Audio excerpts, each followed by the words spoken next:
지금 꼭 사야 할 중소형 가치주 탑 3. 아, 나 혼자 사야 되는데. 혼자서는 버티기 힘든 주식시장. 안녕하세요. 주식사전은 보통 누나 주주예요. 구독과 좋아요 꾹 부탁드려요. 안녕하세요. 백곰 선생입니다. 오늘은 2021년 3월 21일입니다. 작년부터 지금까지 우리는 코로나로 인하여 세계적으로 많은 고통을 받아왔습니다. 이러한 코로나 사태를 극복하기 위해서 전 세계적으로 각국 정부는 엄청난 돈을 풀어 위기를 극복하고자 했습니다. 자본주의 사회에서 통화의 팽창은 어쩌면 당연한 것입니다. 과거 미국이 근본이제를 폐지했고 그로 인해서 엄청난 경제 성장을 이루었습니다. 사람들 중에는 돈을 풀어 경기 부양하는 것에 대해서 부정적인 시각을 갖고 있는 사람들도 많습니다. 하지만 자본주의는 기본적으로 돈을 풀어 지속적으로 경제의 수준을 끌어올리는 것이 전제되어 있습니다. 하지만 최근에 돈을 급속도로 풀면서 우리는 하이퍼 인플레이션의 위협에 직면하고 있습니다. 하이퍼 인플레이션의 상황에서 현금의 가치는 떨어지고 자산 가치가 있는 것들은 급등을 하게 되는데요. 부동산과 주식, 원자재 등이 급등을 하게 됩니다. 게다가 미국과 중국이 내수 경제를 활성화시키기 위해서 SOC에 투자를 하고 신재생에너지에 투자하면서 경제 활성화 분위기가 감돌고 있습니다. 중국은 철강 생산을 감축해 철강 가격은 안정세를 보이고 있으며 감축으로 인한 재생산은 상당 기간 시간이 필요하므로 당장 가격이 떨어질 확률은 없습니다. 원자재 가격도 올라가고 해운주들의 운임비도 상승하고 전체적으로 이러한 경기의 호황기가 시작된 것으로 보이고요. 이러한 경기 상승 국면에 있어서 인플레이션이 발생하게 되는데 이러한 상황에서 꼭 사야 할 종목들을 세 종목 가지고 왔습니다. 제가 세 종목을 보여드리지만 이와 관련된 주식들을 지속적으로 주주누나의 주린이 계좌에서 매수를 하고 있죠. 물론 주린이 역할로 인해서 영상에서는 작은 돈으로 매수를 하지만 매수하자마자 대부분 수익을 보고 계십니다. 탑 3 종목은 동국산업과 이수화학, 고려산업인데요. 제가 왜 이 종목을 갖고 왔는지 영상으로 살펴보시죠. 먼저 소개해 드릴 종목은 동국산업입니다. 차트를 잠깐 보면 작년 9월 바이든 대통령 관련주로 풍력과 친환경 에너지 관련주로 관심 받으면서 급등을 했습니다. 바로 이 지점이죠. 이 지점에서 급등을 하면서 4,000원을 찍고 6개월 이상 조정을 받았고 최근에 조정을 완료하고 다시 출발 준비를 하고 있습니다. 대부분의 초보 투자자분들이 저렇게 4,000원대에서 많이 물리는데요. 저 자리에서 좋은 얘기가 많이 나왔기 때문에 급한 마음에 주식을 매수했을 겁니다. 하지만 6개월 동안 조정을 받으면서 많이 떨어졌고 그러면서 조금씩 물타기를 했다가 지금은 돈이 다 떨어져 있는 상태일 테고 그래서 지난번 급등이 나왔을 때 도망가기 바빴을 겁니다. 바로 이 급등 자리에서 많은 물려있던 투자자들이 나간 것으로 보입니다. 동국산업의 사업 내용을 좀 보고 갈게요.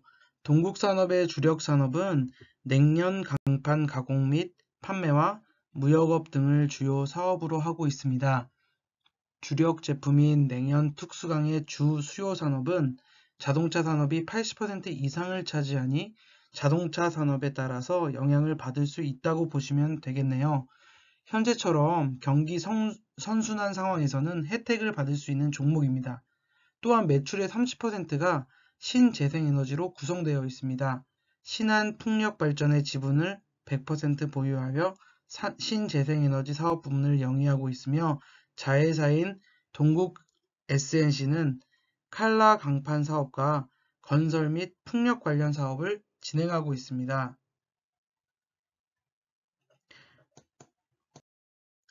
동국산업의 매출 비중은 철강산업이 70% 정도에 신재생에너지 관련 산업이 30% 정도 됩니다. 왼쪽의 표를 보시면 철강산업 냉형 강판 사업에서 매출 비중이 49%고요. 철강산업에서 칼라 강판 사업이 매출액의 23%, 그리고 신재생에너지와 건설 사업에서 매출액의 30%를 차지하고 있는 것으로 확인이 됩니다. 하지만 이 영업이익으로 따지면 신재생에너지 사업이 영업이익이 40%, 한 38.4%를 차지하고 있는 것을 볼 수가 있습니다. 오른쪽 그래프는 세계 해상풍력 발전의 전망을 보여주는 그래프인데요. 세계 풍력 시장의 동향을 살펴보면 전 세계적으로 전력 수요의 증가와 대기 오염에 따른 환경 친화적인 에너지에 대한 관심이 높아지고 있는 가운데 평균 발전 단가가 낮아지며 경제적 효율성이 높아진 풍력 발전이 주요 신재생에너지 사업으로 자리 잡았습니다. 전 세계 풍력 발전 누적 설치 용량은 2010년 180기가와트에서 2019년 622기가와트로 연평균 114.7% 성장했으며 해상풍력은 3기가와트에서 28기가와트로 연평균 28.1%의 성장을 했습니다. 과거에는 대부분 육상풍력이었으나 최근에는 육상풍력이 가진 문제점을 보완할 수 있는 해상풍력의 비중이 점차 커지고 있는 추세입니다. 세계 풍력에너지위원회는 2020년 보고서에 따라 세계 해상풍력 시장은 2024년까지 연평균 18.6% 성장 후 2030년까지는 연평균 8.2% 성장할 것이라 전망했습니다. 미국의 ACP, 미국 청정전력협회입니다. ACP는 2020년 한 해 동안 2019년 9,132메가와트 대비 약 85% 증가한 16,902메가와트 규모가 신규 설치되었으며 4분기에만 1,593메가와트가 설치되어 역대 최고치를 기록했다고 발표했습니다. 이로써 미국의 2020년 기준 누적 설치 용량은 총 12만 2,478메가와트로 3,800만 가구의 전력을 공급할 수 있는 수준입니다. 현재 건설 중인 단지는 17,302메가와트, 실증 단계에 있는 단지는 17,455메가와트라 밝히며 미국 내 풍력 시장의 견조한 성장세를 나타냈습니다. 지난해 바이든 대통령은 대선 후보 당시 2035년까지 탄소 배출량 제로를 골자로 하는 전력 발전 계획이 담긴 2조 달러 규모 인프라 투자안을 공개했습니다. 현재 미국 의회에서 투자안 관련 논의가 진행 중입니다. 바이든 정부는 경기 부양을 위해 본격적으로 친환경 에너지에 대한 투자에 드라이브를 걸어 경기 부양책을 내놓을 것입니다. 국내의 경우 정부는 2020년 그린 뉴딜 정책을 통해 신재생에너지 설비 용량을 2025년까지 42.7기가와트로 늘린다는 계획을 발표했습니다.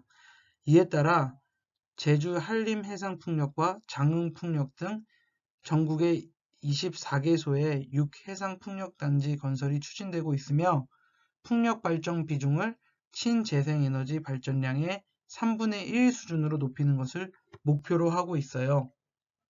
이렇게 철강산업과 신재생에너지 사업 두 사업 모두 기대가 되는 상황에서 앞으로 동국산업의 주가의 향방도 긍정적으로 이어질 것이라 판단됩니다. 두 번째 관심 종목은 이수화학입니다. 화학주 또한 경기 순환주입니다. 경기 호황 국면에서 수혜를 받을 수 있는 종목군이죠. 그래서 주준나님께서는 롯데케미칼과 영보화학 등 많은 화학주들을 매수하고 있죠. 이수화학은 3월 12일 1,500원까지 급락을 했는데 바로 이 지점입니다. 이 지점에서 자회사인 이수화학의 대규모 대손상각에 따른 자본 확충을 위해 대규모 유상증자로 인한 것이었는데요. 사실 저는 이날 2일 전부터 매수를 조금씩 하고 있었는데 1,500원까지 떨어지는 것을 보고 제 기준에서는 이날 대량 매수를 했습니다. 현재도 지속적으로 조금씩 매수를 하고 있습니다. 차트를 보면 큰 조정으로 인해 현재 매수하기 좋은 위치입니다. 많이 조정을 받아서 현재 위치에서 매수하기 좋은 위치인 거죠. 이수화학의 사업 부분은 석유화학 부문과 특수제품 부문으로 나누어져 있는데요. 석유화학 부문에는 합성세제의 원료가 되는 연성 알킬벤젠과 노말 파라핀의 국내 유일 생산업체입니다. 1980년도 합성세제의 원료인 연성 알킬벤젠 공장을 준공한 이래 국내 유일 생산으로 안정적 입지를 보유하고 있습니다. 1990년도에 연성 알킬벤젠 원료 자급화와 경쟁력 강화 목적으로 노말 파라핀 공장을 준공한 후 내수와 수출을 병행하는 전략으로 폭넓은 시장을 형성하여 왔습니다. 현재 전 세계적인 생활 수준의 향상으로 생활 수준의 향상으로 인한 세탁세제의 보급 증대로 연성 알킬벤젠과 노말 파라핀 시장이 점진적으로 성장하고 있습니다. 특수제품 부문에서는 석유화학 부문 생산 과정에서 발생하는 부산물을 이용하거나 별도 원료를 조달하여 생산하고 있습니다. 그중 디솔은 자체 개발한 탄화수소 특수기능액으로 금속 가공유, 압연유 등 다양한 용도로 사용되며 파라솔은 에어로졸 등에 사용됩니다. 이소프로필 알코올은 페인트 및 잉크 용제 및 세정제로 사용되고 있습니다. 또한 TDM은 ABS, SBR, SB 라텍스의 주요 원료로 국내에서 유일하게 생산하며 합성수지 및 합성고무 수요 증가로 성장성이 우수하고 중국 시장 확대로 수출이 유망합니다. 향후에도 지속적인 연구개발을 통해 특수제품 부분 아이템을 생산해 나갈 예정입니다. 정밀화학 부분의 TDM은 세계에서 세 번째로 자체 개발했으며 20년간 생산 중입니다. 이 TDM의 원료는 황화수소인데요.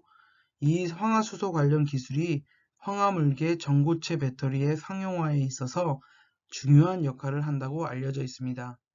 전고체 전해질 개발에 있어서 이수화학의 황화수소 관련 축적된 기술이 작용할 수 있겠습니다. 전고체 배터리는 전해질을 고체로 만들어 전해질의 분리막과 전해질 역할을 동시에 하게 되는데 전고체 배터리는 전해질이 고체이기 때문에 충격에 의한 누액이 없고 인화성 물질이 포함되지 않아 발화 가능성이 낮아 상대적으로 안전합니다. 또 액체 전해질보다 에너지 밀도가 높으며 충전 시간도 리튬이온 배터리보다 짧아요. 여기다 대용량 구현이 가능해 완전 충전할 경우 전기차의 최대 주행거리를 800km로 늘릴 수 있습니다. 특히 전고체 배터리는 확장성이 높아 플렉서블 배터리로 활용할 수 있어 리튬이온 배터리를 대체할 기술로 주목받고 있습니다. 그러나 고체 전해질의 경우에는 액체 전해질보다 전도성이 낮아 효율이 떨어진다는 문제가 있습니다. 이 전고체 배터리는 대용량과 안정성을 바탕으로 차세대 배터리로 상용화를 위해 개발해 나가고 있습니다. 이수화학은 이번에 대규모 손실이 났는데 이것은 이수건설의 해외 사업장 등에 대한 장기 미수금 대손상각의 영향입니다. 이로 인하여 이수화학은 이수건설의 700억 규모의 유상증자를 통해 자본을 확충하였습니다. 현재 화학업종에 대한 실적은 급격하게 개선되고 있고 거기에 건설업황 또한 점차 회복되고 있는 시점에 미수금 대손상각 처리로 인하여 실적 또한 개선될 확률이 높아졌다고 판단됩니다. 이렇게 장기적으로 유망한 기술을 확보하고 있고 본업의 업황도 개선되고 있으며 자회사도 정상화될 기대를 갖고 있는 종목 관심 갖고 봐야겠습니다. 마지막으로는 고려산업입니다. 고려산업의 차트를 보면 코로나로 인한 폭락 이후 반등을 하고 지속적으로 박스권을 형성한 상황에서 최근에 상승 추세를 만들려고 준비하는 모습입니다. 고려산업의 사업 내용을 한번 보고 가실게요. 배합사료 제품은 원료의 반입, 저장, 분쇄, 배합 또는 가공, 포장, 출하라는 비교적 단순한 공정에 의해 생산되고 있으나 원료 저장을 위한 사이로, 분쇄기, 배합기 및 포장기계 등 대규모 시설이 소요되는 장치산업이며 원재료 비중이 높아 생산액에 대한 부가가치 비중이 낮은 특성이 있습니다. 한편 축산물 생산을 위한 기초제 내지는 중간재로서 배합사료 수요는 축산물 소비 수준과 가축 사료 두수와 밀접한 관련이 있으며 축산물 소비는 국민 소득 수준, 식생활 양식, 경기의 호우 불황, 축산물 가격, 배합사료 가격, 축산물 수입 정책 등 정부의 축산 정책에 따라 영향을 많이 받게 됩니다. 또한 배합사료는 일반적으로 변질 우려가 크고 운송 비용 비중이 높아 전형적인 내수 산업이며 사료의 주 원료가 되는 옥수수, 소맥 등을 거의 대부분 수입에 의존하고 있어 원재료의 수입 의존도가 매우 높은 특성이 있습니다. 제가 고려산업을 주목하는 이유는 바로 에그플레이션으로 인한 것인데요. 위 두 차트를 한번 보고 가실게요. 왼쪽은 미국 옥수수 선물 가격 차트이고 오른쪽은 대두 선물 가격 차트인데 최근에 곡물가들이 급등하는 모습을 보여주고 있죠. 이렇게 사료의 원료가 되는 곡물가 급등은 사료 가격 인상이 임박했음을 알려주고 있습니다. 또한 육류 가격도 급등을 이어가고 있습니다. 여기에 사료 가격을 구성하는 해상 운임 비용도 상승을 이어가고 있죠. 저희가 갖고 있는 페노션도 잘 오르고 있습니다. 이러한 상황에서 사료 가격도 인상할 수밖에 없는 상황인 것이죠. 에그플레이션으로 인한 상승이 기대되는 고려산업을 마지막으로 오늘 영상을 마치겠습니다. 이와 관련된 종목도 스스로 찾아서 공부해 보시면 좋을 것 같네요. 그럼 다음 주도 성투하세요.